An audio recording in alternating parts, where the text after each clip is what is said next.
Сезона на смяна на козина. Ужас!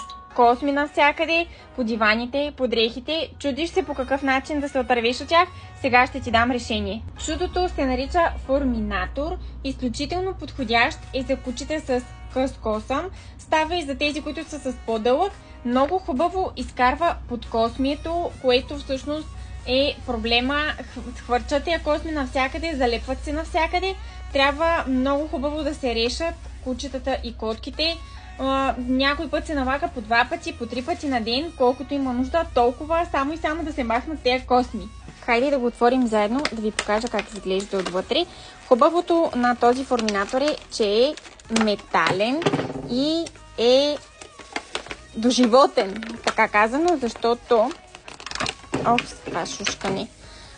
Защото ето така изглежда. Има много мънички зъбчета. Ако се чудите дали скубе, не скубе.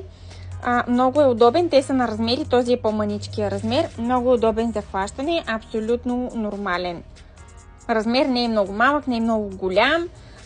Това е предпазителче. Това е спасението в месеците на линеенето. Може да си поръчате, като ми пишете в съобщения, в коментари.